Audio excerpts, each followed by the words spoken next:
सृष्टि के आरंभिक काल की बात है, जब ब्रह्मा ने अपने मानस पुत्रों को रचा। उन्हीं में से एक थे दक्ष प्रजापति, अत्यंत बुद्धिमान परंतु उतने ही अहंकारी। दक्ष को अपनी योग्यता, अपनी शक्ति और अपने सृष्टिकर्ता के कुल से उत्पन्न होने का बड़ा अभिमान था। उसने वर्षों की तपस्या की और देवताओं से वरदान पाए संतान की प्राप्ति के लिए। उसकी यह तपस्या रंग लाई और उसे एक अत्यंत दिव्य कन्या की प्राप्ति हुई, वही जिसे हम आज देवी सती के नाम से जानते हैं। सती का जन्म किसी साधारण कन्या की भांति नहीं हुआ था। उनका स्वरूप स्वयं शक्ति का अंश था। कहते हैं वह स्वयं आदि शक्ति का अवतार थी। दक्ष को अपनी पुत्री पर गर्व था, लेकिन साथ ही उसके मन में एक अभिलाषा थी कि वह अपनी इस कन्या का विवाह किसी महान देवता, किसी वैभवशाली राजकुमार या किसी प्रतिष्ठित गृहस्थ से करेगा। उसे यह कल्पना भी नहीं थी कि उसकी पुत्री का हृदय वहां बन चुका है, जहां वैभव का कोई मोल नहीं, जहां वैराग्य ही आभूषण है, भगवान शिव। देवी सती बचपन से ही विचित्र स्वभाव की थी। अन्य कन्याओं की तरह ना तो उन्हें श्रृंगार में रुचि थी, ना ही राजसी जीवन की भव्यता में। जब जब वह शिव की चर्चा सुनती, जब किसी आर्षि द्वारा शिव की महिमा का वर्णन होता, उनका हृदय गहरे भावों से भर उठता। शिव जो श्मशानवासी हैं, जो मृग चर्म धारण करते हैं, जो भस्म रमाते हैं और सर्पों को आभूषण की तरह पहनते हैं।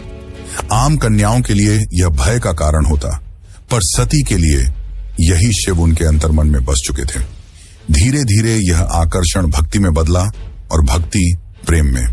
अब सती का एक ही लक्ष्य था, शिव को पति रूप में प्राप्त करना। पर यह मार्ग आसान नहीं था। जब दक्ष को सती की इच्छा का आभास हुआ तो वह क्रोधित हो उठा।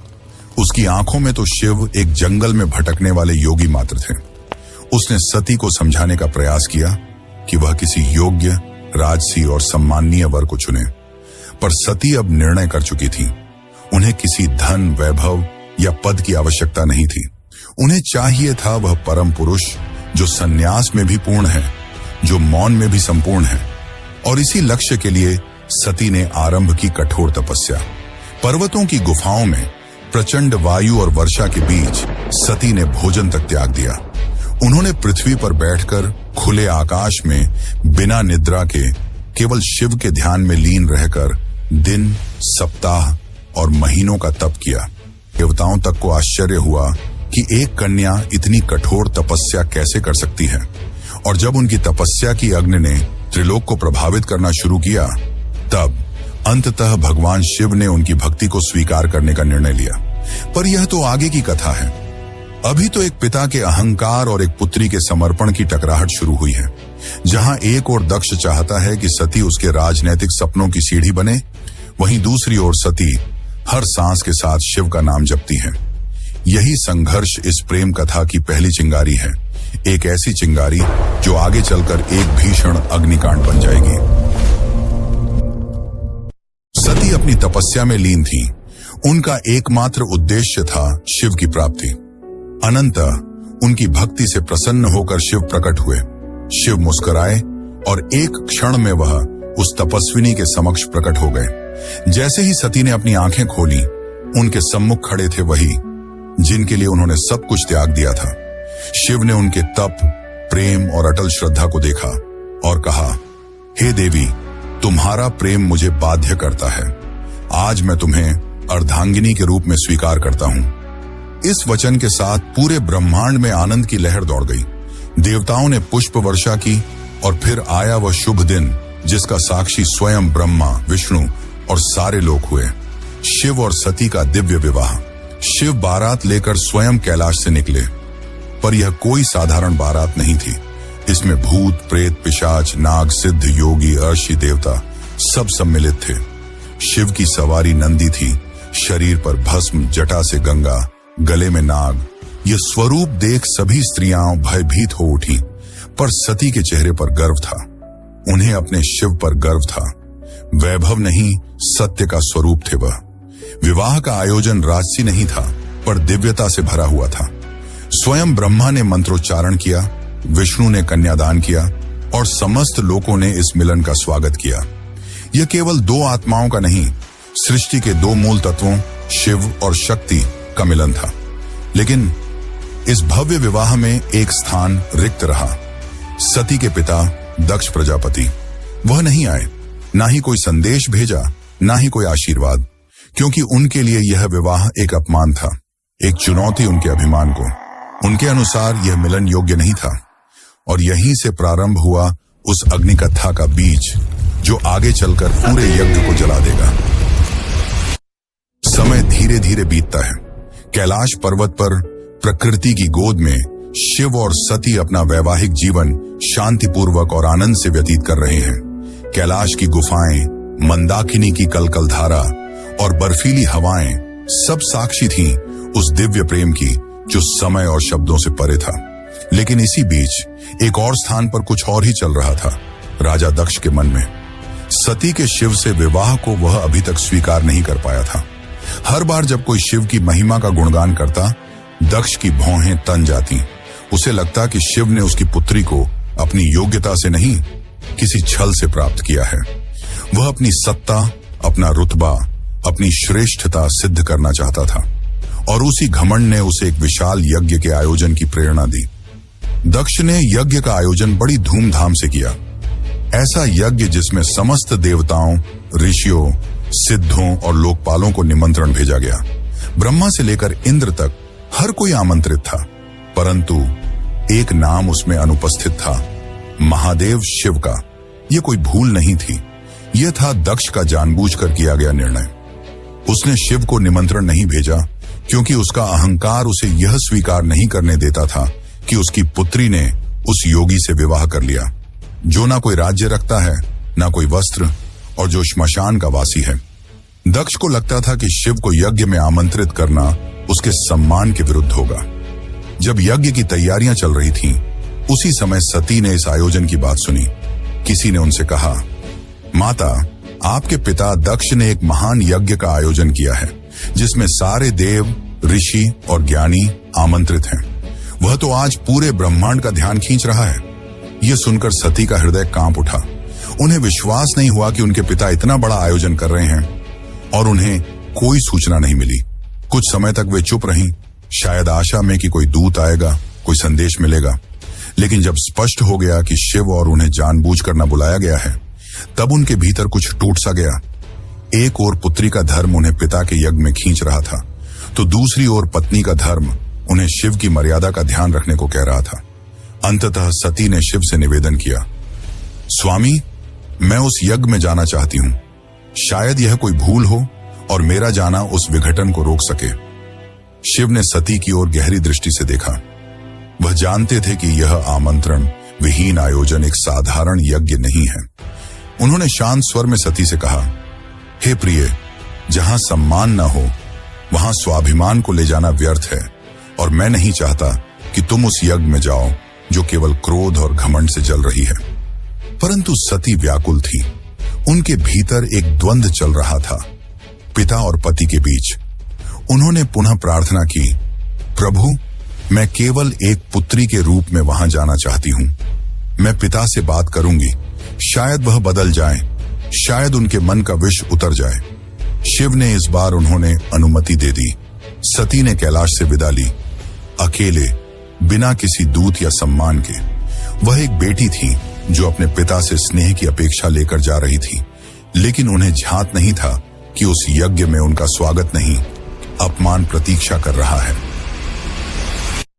सती जब यज्ञ स्थल पर पहुंची तो उनके मन में उम्मीद थी कि पिता के नेत्रों में बेटी को देखकर कोमलता जगेगी, उनके मुख से स्वागत के शब्द निकलेंगे। लेकिन जब उन्होंने यज्ञ स्थल में प्रवेश किया तो सन्नाटा पसर गया। कोई स्वागत नहीं हुआ, कोई आसन नहीं दिया गया, जैसे वो वहां उपस्थित ही न हो। वहां बैठे देवताओं की आंखों में असहायता थी। सती ने पिता की ओर देखा, धीमे स्वर में कहा, पिताश्री, क्या आप नहीं चाहेंगे कि आपकी पुत्री भी इस पावन यज्ञ में सम्मिलित हो? दक्ष ने ठंडी हंसी के साथ उत्तर दिया, पुत्री, जिस दिन तूने उस नग्न भस्म रमाए श्मशान में विचरने वाले औघड़ को अपना पति चुना, उसी दिन तू मेरी पुत्री नहीं रही। दक्ष का स्वर ऊंचा हो रहा था और उसके शब्द जैसे शिव के लिए विष से भरे बाण हो। यह सुनकर सती की आत्मा कांप उठी थी। यह केवल अपमान नहीं था, ये शिव के उस स्वरूप का तिरस्कार था जो समस्त सृष्टि का आधार है। वे उठी, सभा की ओर देखा और बोली, तुम सब यहाँ धर्म की बात करने आए हो, यज्ञ की बात करते हो, पर जिस शिव के बिना कोई यज्ञ संपन्न ही नहीं हो सकता, उसी शिव का तुम अपमान करते हो। फिर उन्होंने आगे कहा, जिसे तुम औघड़ कहते हो वही काल का भी काल है। जिसे तुम श्मशानवासी कहकर हंसते हो वही मृत्यु से परे है, और जिसे तुम भस्मधारी कहते हो वही भस्म से मोह को जलाता है। उनकी आंखों में आंसू थे, लेकिन स्वर तेज था, ऐसा तेज कि स्वयं देवता भी सिर झुका लें। सभा स्तब्ध थी, कोई उत्तर नहीं दे सका, लेकिन सती का हृदय अब टूट चुका था। उन्होंने कहा, जिस शरीर ने आज मेरे प्रभु का अपमान सुना है, वह शरीर अब इस संसार के योग्य नहीं। और वे सीधे यज्ञ कुंड की ओर बढ़ी। वहां उपस्थित देवता उन्हें रोकना चाहते थे, पर सती अब कोई नारी नहीं थी, वह साक्षात अग्नि बन चुकी थी। उन्होंने अपने नेत्र बंद किए, शिव का स्मरण किया और अग्नि में कूद गईं। उनके चेहरे पर भय नहीं था, बल्कि एक शांति थी, एक समर्पण था जो पूरे यज्ञ मंडप को झकझोर गई। अब इस यज्ञ की अग्नि से वो तूफान उठने वाला था जो पूरे को तबाह कर सकता था। तो चलिए अब जानते हैं आगे की कथा। लेकिन उससे पहले अगर आपको वीडियो अच्छी लग रही है तो वीडियो को लाइक जरूर करें और कमेंट में लिखें, हर हर महादेव। कैलाश पर शांति थी, पर वह शांति तूफान से पहले की थी। जब भगवान शिव को यह ज्ञात हुआ कि उनकी अर्धांगिनी अग्नि में समर्पित हो गई, तो उनके हृदय में तूफान उमड़ पड़ा। आंखों में वेदना, मन में शून्यता और आत्मा में आग। ये वो शिव थे जिनका क्रोध ही प्रलय कहलाता है। शिव अपनी समाधि से उठे, उनकी जटाएं लहराईं, नेत्र रक्तिम हो उठे और सारा ब्रह्मांड कांप उठा। फिर अपने दोनों हाथों से अपनी जटाएं पकड़ी और उन्हें पृथ्वी पर पटक दिया। उसी क्षण पृथ्वी फटी और उस क्रोध की ज्वाला से प्रकट हुआ एक रूप, भयंकर, तेजस्वी और अजेय, वीरभद्र। वीरभद्र कोई सामान्य योद्धा नहीं था, वह शिव के विकराल रूप का अंश था। उसका शरीर अग्नि सा दीप्यमान था, आंखों में प्रतिशोध की ज्वाला, हाथ में तलवार। उसका प्रकट होना सृष्टि के संतुलन को डगमगाने लगा था। वीरभद्र प्रचंड गति से दक्ष के यज्ञ की ओर बढ़ चला। जिस दिशा में वह चलता, धरती कांपती, आकाश बदलता और देवताओं के हृदय कांप उठते। जैसे ही वीरभद्र यज्ञ स्थल पर पहुंचा, आकाश में अंधकार छा गया और वीरभद्र प्रकट हो चुका था। उसकी उपस्थिति मात्र से यज्ञ की अग्नि थर्रा उठी। वह बिना रुके आगे बढ़ा। पहले यज्ञ वेदी को तोड़ा, फिर वेद पाठ करने वाले ब्राह्मणों को हटाया। उसकी आंखों में एक ही लक्ष्य था, दक्ष। वीरभद्र के सामने कोई नहीं टिक सका। वह अकेला था, परंतु अजेय।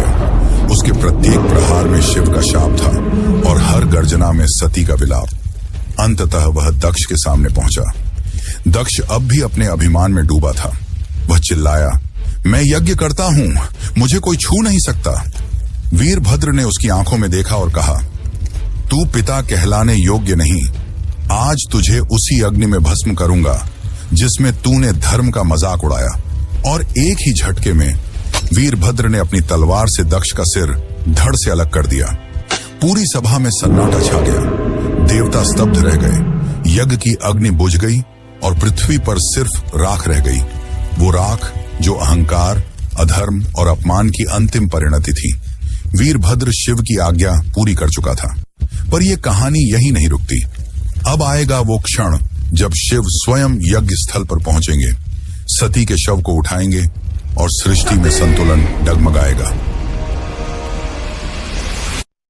जब महादेव यज्ञ स्थल पर पहुंचे, उन्होंने सती के जले हुए शरीर को देखा। वह दृश्य ऐसा था जिसने स्वयं काल को रुला दिया। शिव ने धीरे से कंपाते हाथों से अपनी सती को बाहों में उठा लिया। उनकी आंखों से आंसू थे और फिर वह चल पड़े। शिव सती के शव को अपनी गोद में लिए पूरे ब्रह्मांड में भटकने लगे। उस विरह में जो पूरे ब्रह्मांड को भयभीत कर रहा था, ब्रह्मांड असंतुलित होने लगा। देवता भयभीत हो उठे। यदि शिव यूं ही विलाप करते रहे तो सृष्टि का संतुलन टूट जाएगा, प्रलय आ जाएगा। तब सभी देवता भगवान विष्णु के पास पहुंचे और उनसे सृष्टि को बचाने की प्रार्थना की। तब विष्णु ने अपना सुदर्शन चक्र चलाया। जैसे ही सुदर्शन चक्र चला, उसने सती के शरीर को टुकड़ों में विभाजित कर दिया। शिव कुछ क्षणों के लिए रुके पर प्रतिरोध नहीं किया। यह सृष्टि के लिए आवश्यक था। जहां जहां सती के अंग गिरे वहां दिव्य ऊर्जा फैल गई। पृथ्वी के वे स्थान शक्ति से भर उठे और वहीं बने शक्तिपीठ। ये कोई सामान्य स्थल नहीं थे, ये उस अमर प्रेम की गवाही थे जो शिव और सती के बीच था। ये थे वे स्थान जहां स्त्री, शक्ति, प्रेम, बलिदान और भक्ति सब कुछ एक साथ साकार हुए। कुछ स्थानों पर सती की आंखें गिरी, कहीं उनका हृदय, कहीं उनके केश, तो कहीं उनके चरण, और हर स्थान एक केंद्र बन गया मां शक्ति का, जो हर रूप में पूजनीय हुई, कभी दुर्गा, कभी भैरवी, कभी भवानी। यही वे स्थान हैं जिन्हें आज हम कामाख्या, वैष्णो, ज्वाला, हिंगलाज और तारापीठ जैसे नामों से जानते हैं। इस प्रकार सती के वियोग से जन्मे ये शक्तिपीठ न केवल देवी के अंग हैं, ये उस प्रेम की शाश्वत उपस्थिति है जो आत्मा से आत्मा तक जुड़ता है। शिव अंततः हिमालय लौटे, पर अब वह ध्यान मग्न हो गए। वर्षों तक एक चट्टान की भांति बैठ गए, समाधि में डूबे। न शब्द, न गति, न भावना, बस मौन और सती की स्मृति। काल की धारा आगे बढ़ती है, युग बदल जाते हैं, पर कुछ कहानियां समय की सीमाओं से परे होती हैं, और सती की कथा उन्हीं में से एक है। वह प्रेम जो अग्नि में तपकर शुद्ध हुआ था, वह विरह जो तांडव बन गया था। उस अधूरी यात्रा को अब पूर्ण होना था, पर यह कहानी यहां समाप्त नहीं होती। प्रेम का सफर यहीं पर रुकने वाला नहीं था। जहां अग्नि ने प्रेम का रंग दिखाया था, वहीं से एक नई दास्तान का पैगाम आने वाला था। सती के बलिदान से जो प्रेम जला था, वही आग पार्वती के रूप में फिर फलने वाला था। यह अंत नहीं, यह शुरुआत है। शुरुआत है एक अमर, अनसुनी और अनोखी प्रेम कहानी की। यह शुरुआत है शिव और पार्वती की। यह शुरुआत है एक नए युग की।